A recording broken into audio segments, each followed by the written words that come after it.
हमारे अभिलेखागार से बिली ग्राहम प्लांट, मैं चाहता हूं कि आप मेरे साथ ल्यूक के सुसमाचार 10वें अध्याय ल्यूक के सुसमाचार, अगर आपके पास एक बाइबल है, 25वें आयत से शुरू हो। और देखो, एक वकील खड़ा हो गया और उसे लुभा कर कहकर, हे गुरु, मैं अनंत जीवन के लिए क्या करूं? उसने उससे पूछा, व्यवस्था में क्या लिखा है, तू कैसे पढ़ता है? और उसने उत्तर दिया, तू अपने परमेश्वर प्रभु से अपने पूरे मन, अपनी पूरी आत्मा, अपनी पूरी शक्ति और अपने पूरे मन से प्रेम करो। और उसने उससे कहा, तूने उत्तर दिया है, यह सही करो और तू जीवित रहेगा। परंतु वकील ने खुद को सही ठहराने के लिए इच्छुक था और यीशु से पूछा कि मेरा पड़ोसी कौन है? तुम्हारा पड़ोसी कौन है? यीशु ने उत्तर दिया, यरूशलेम से यरीहो जाते समय एक व्यक्ति चोरों के बीच गिर गया। उन्होंने उसे लूटकर घायल कर दिया और आधा मृत छोड़ दिया। और संयोग से उस तरफ एक पुजारी उतर आया और जब उसने उसे देखा तो वह दूसरी तरफ से गुजर गया। और इसी प्रकार एक लेवियट उस स्थान पर था और उस पर आकर देखा और दूसरी ओर से गुजरता था। परंतु एक समरियन जो यात्रा करते समय वह जहां था आया और जब उसने उसे देखा तो उस पर दया हुई। वह उसके पास आया, उसके घाव बांधे, तेल और शराब डाला और उसे अपने जानवर पर रखकर निकास स्थान पर पहुंचाया और उसकी देखभाल की। अगले दिन उसने 2 पैसे निकाले, मेजबान को दिए और कहा, उसका ध्यान रखो, यदि और खर्च होता है तो मैं लौटते समय चुकाऊंगा। जो अब इन तीनों में से सोचता है कि तू उसका पड़ोसी है जो चोरों के बीच गिर गया था? वकील ने कहा, वह जिसने उस पर दया दिखाई। यीशु ने कहा, जाओ और तुम भी ऐसा ही करो। अब यीशु ने इस छोटी कहानी को इस वकील द्वारा उठाए गए हमारे 2 प्रश्नों का उत्तर दिया। हे गुरु, क्या करें ताकि हम अनंत जीवन पाएं? दरअसल वकील ने पहली गलती की थी कि आप विरासत में अनंत जीवन नहीं पा सकते। आपको अपने माता पिता या दादा दादी से अनंत जीवन विरासत में नहीं मिला सकता।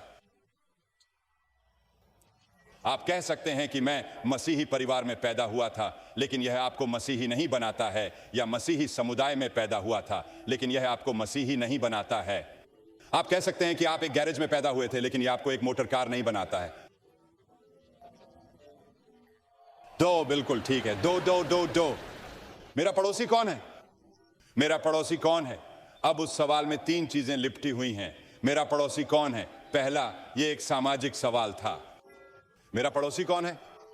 मेरा पड़ोसी वह व्यक्ति है जो मेरे सबसे करीब है, जैसे मेरा प्रेमी, प्रेमिका, रूममेट, पति, पत्नी, माँ, पिता, अगला दरवाजे का व्यक्ति, आपका प्रोफेसर या आपके दोस्त।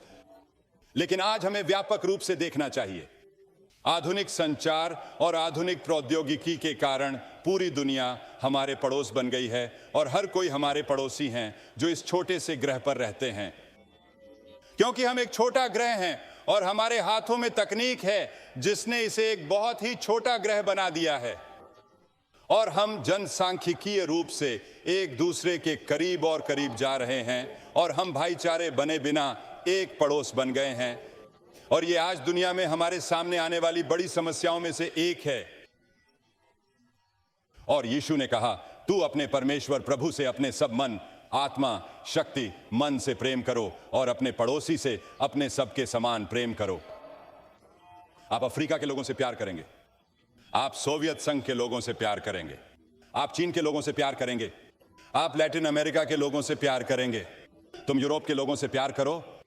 आप उन सभी लोगों से प्यार करना चाहते हैं। आप कहते हैं, लेकिन कुछ ऐसे लोग हैं जिन्हें मैं नहीं जानता, लेकिन हम उनसे प्यार करना चाहते हैं और हम उनके लिए प्रार्थना करना चाहते हैं। हर दिन पूरी दुनिया के लिए प्रार्थना करना चाहते हैं।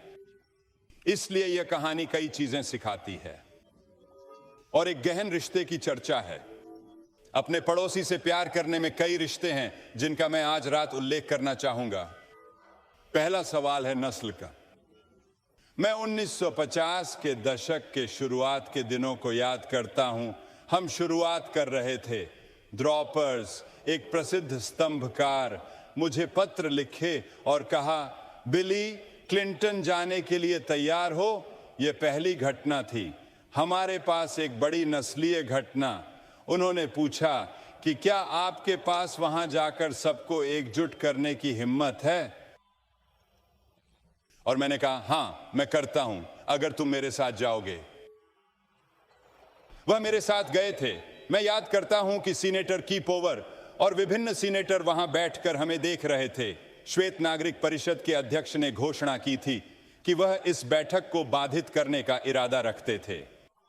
बैठक हुई, सुसमाचार का प्रचार किया गया और मसीह को ग्रहण करने वाला पहला व्यक्ति श्वेत नागरिक परिषद का प्रमुख था।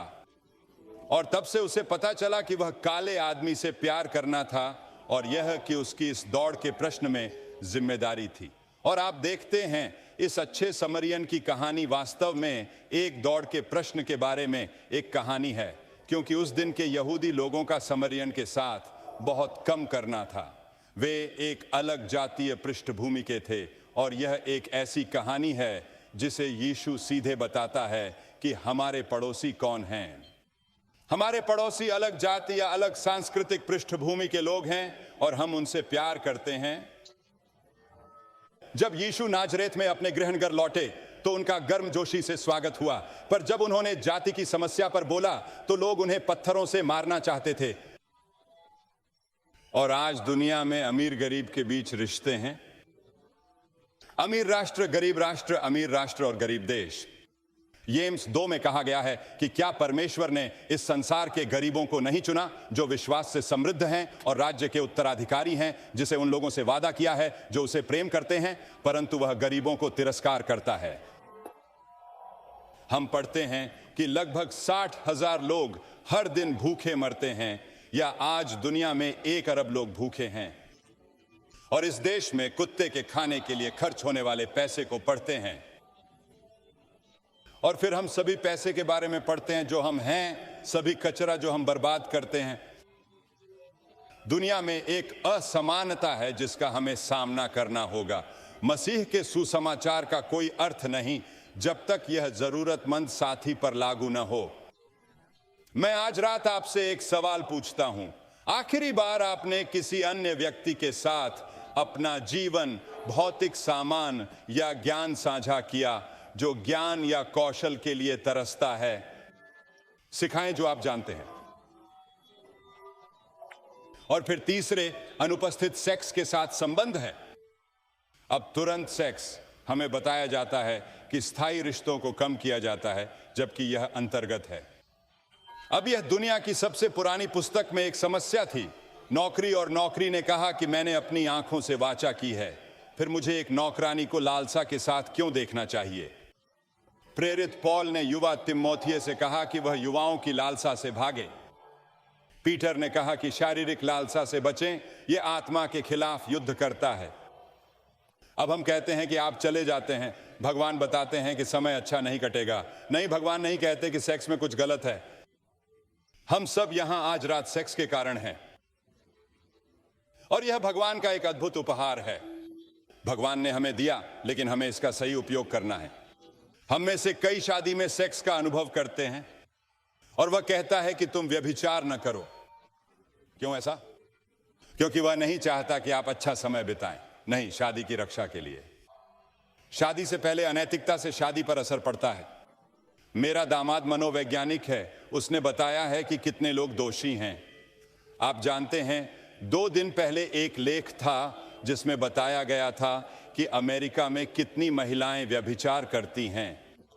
अमेरिकी महिलाओं में 50% ने व्यभिचार स्वीकार किया और 70-80% ने अपराध महसूस किया। उनके विवेक ने उन्हें बताया कि यह गलत है और वे पीड़ित हैं। उनमें से कई को मनोचिकित्सक, मनोवैज्ञानिक या पादरी से बात करनी पड़ती है। और फिर भगवान ने कहा कि आपके शरीर की रक्षा के लिए हमने सोचा कि हमारे पास सभी यौन संचारित बीमारियां पेनिसिलिन से छाटी हैं। फिर दाद सिंप्लेक्स के साथ भी आता है और इसके बारे में कई लेख दिखाई देते हैं। यह आबादी के माध्यम से एक भड़कने वाली प्लेग की तरह है। ऐसा लगता है कि कोई इलाज नहीं है।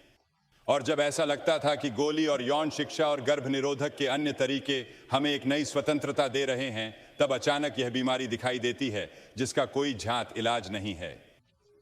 और फिर तीसरे, भगवान कहते हैं कि आप मनोवैज्ञानिक रूप से आपकी रक्षा के लिए अनैतिकता नहीं करेंगे। हमारे महान पूर्वी संस्थानों में से एक की एक लड़की कुछ समय पहले एक पत्रिका में उद्धृत थी, जिसका उद्धरण मेरे सेक्स अनुभव के बाद मुझे हमेशा अपराध महसूस होता है। गहरी भावनात्मक अशांति और असुरक्षा। वे अक्सर अप्रिय महसूस करते हैं। तो मैं कई रिश्तों की चर्चा कर सकता हूं, जैसे पड़ोसी से प्रेम करना, उनके सुरक्षा और सहायता में लगे रहना। मैं माता पिता, बेटी और बेटे के रिश्तों पर बात कर सकता हूं। बाइबल कहती है कि अपने पिता और अपनी मां का सम्मान करें। कई युवाओं को अपने माता पिता को माफ करने में बेहद कठिनाई होती है और वे भूल जाते हैं कि माता पिता ने उनके लिए कितनी पीड़ा और बोझ सहा है। और माता पिता कभी कभी भूल जाते हैं कि वे कभी छोटे थे। और एक पुल होना चाहिए। मसीह एक पुल बन सकता है, क्योंकि मसीह आपकी माफी में मदद कर सकता है। जैसे मसीह आपके पापों को माफ करता है, वैसे ही आप भी मदद पा सकते हैं।